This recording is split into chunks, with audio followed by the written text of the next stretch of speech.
Howdy, folks. I'm Brian.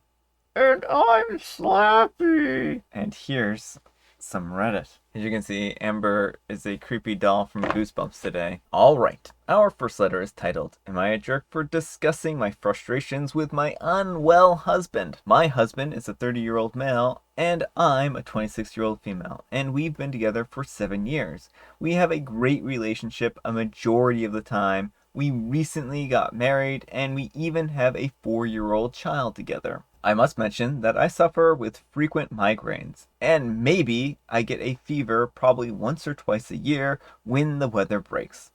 Every time that I'm sick, so is my husband. Every migraine, he's miraculously sick and he has to stay home. Sometimes it almost feels like a competition about who's the worse off. An example of this is when I had a keyhole surgery the start of this year to remove a very large ovarian cyst that had twisted my ovary. It was a really traumatic experience and one of the worst pains I have ever experienced. Yet, my husband could not allow me to be the only one suffering. Suddenly, he was feeling weak, and he could barely stand.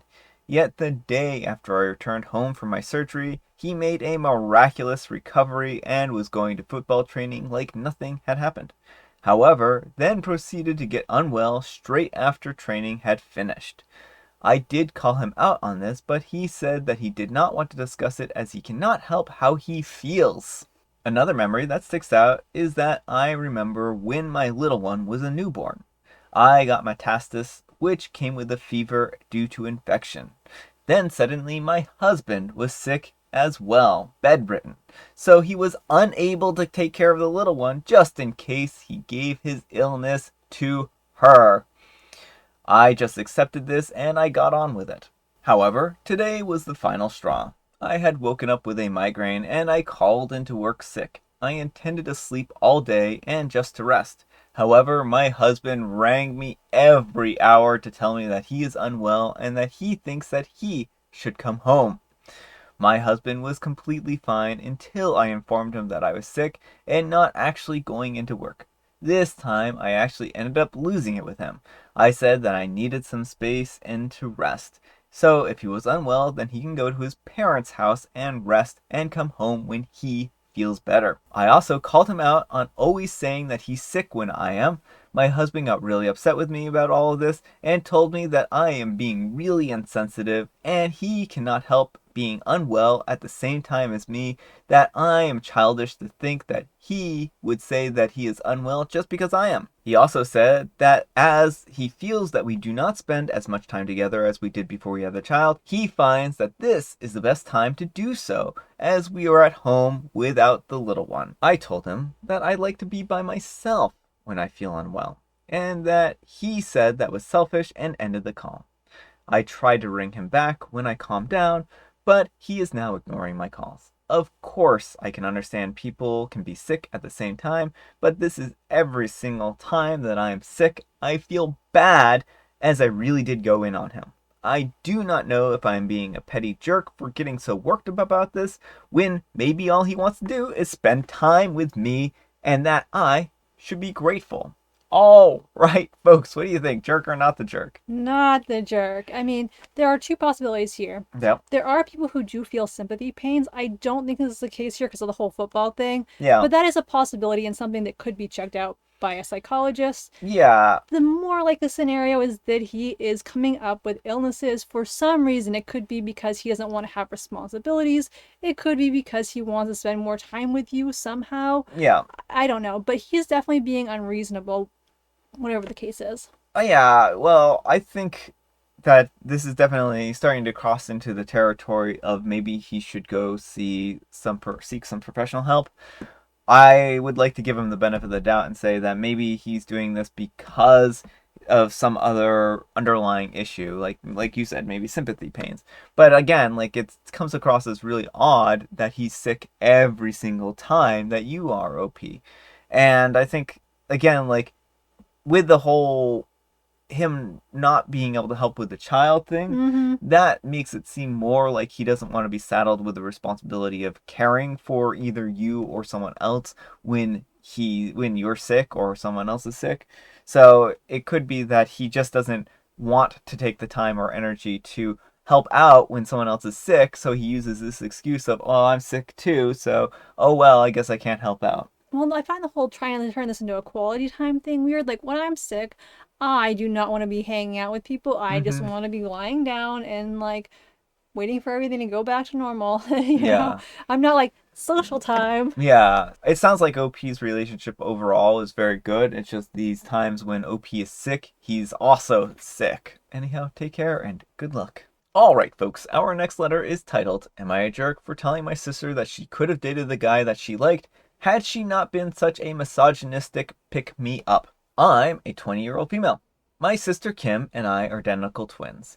We were very different growing up and still are. I hate to say this, but Kim is the definition of a pick-me girl. Always spewing misogynistic nonsense on how women are weak and should abide to men. How she's so short and petite, so she can't do anything on her own without a big, strong man around. How all the girls are trying too hard by wearing makeup while she is pretty naturally, so they all hate her for it. You get the gist. Well, Kim and I attend the same college, but study there in different departments. In one of my classes, there is a guy named Dave. Dave is your typical handsome frat boy that most girls in our college have a crush on, including Kim. Well, over the summer, I started working at a small coffee shop near campus to earn some extra cash. During that time, Dave became a frequent customer there and was pretty friendly towards me since he recognized me from class. After a while, he admitted that he's attracted to me and asked me out so we can get to know each other a little better. Knowing that Kim liked him, I decided to reject Dave and instead offered to set him up with her. We are identical, so if he asked me out based on attraction, it really shouldn't matter. Dave agreed and I gave him my sister's number. Well, I knew that they had met up for a date during the weekend, but I didn't have time to ask Kim about how it went since I was sick. Today, during my shift, Dave approached me and asked if I could return to Kim the lip gloss that she left in his car since he knew the brand was expensive. I asked him why he didn't return it to her himself, and he said that he didn't want to see her after how the date had gone. I was confused, and I asked him if the date was really that bad. He explained that they went to a nice restaurant where my sister didn't stop harassing and criticizing the waitress for wearing too much makeup and looking easy. After that fiasco was over, she proceeded to say some stuff that I can only imagine are usually said in an Andrew Tate podcast. Dave, who was apparently raised by a single mom and has 5 sisters, was horrified, so he excused himself to the bathroom, paid for their meal, Venmoed Kim some extra cash for an Uber, and then left her at the restaurant alone. I was embarrassed for Kim, but totally understood why Dave walked out on her, so I apologized on her behalf and took the lip gloss with me. I returned it to her 2 hours ago, and she couldn't stop complaining about how awful Dave was. How he wasn't a real man, since real men usually like it when she brings up how women are inferior to them. At some point, I just cut her off and told her that she had a chance of a date with a nice guy that she liked but ruined it all because she couldn't stop being a misogynistic pick-me for even 1 second. I'm now back at my apartment and Kim hasn't stopped texting me demanding that I apologize, but I don't feel like it. Am I the jerk? Alright folks, what do you think? Jerk or not the jerk? Not the jerk. I mean, her whole attitude here is not okay, and she needs to be told that. Yeah.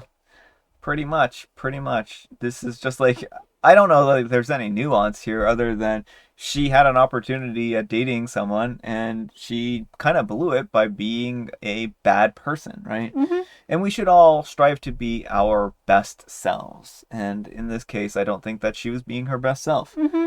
Well, and like, it's not cool to be like, oh, well, he's not a real man because he's not a misogynist. And it's not cool to denigrate women because they're not like you. Yeah. And to be like, oh, women are inferior. No, like, that's not cool. Yeah, for sure, for sure. So I think that that is a pretty terrible date, but hopefully she'll learn a lesson from this. Maybe she'll start to improve from here. Who knows, right?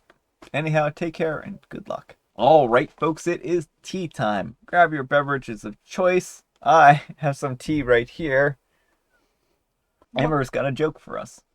Why are goalkeepers thrifty? They never want to drop the ball. I don't know. Because saving is their job. Saving is their job indeed. I guess that makes sense. And I have licorice spice. And so Slappy is my costume for today. This was just one I did, but I have some more fan suggestions coming next week, so stay tuned. Yeah. So, and also I didn't guess my tea right. No. All right, folks, that's all the time we have for today. I hope you enjoyed today's video. If you did, consider giving me a like. And if you didn't, consider giving me a dislike. Thanks so much for watching. Happy Friday, Junior. I'm sorry that this episode was a little short. I had a lot of technical difficulties in that I couldn't read today. I was like struggling to get through stories, period. So, yeah. Not good. Not good at all. So, thanks so much for watching, and we will see you all tomorrow. Bye.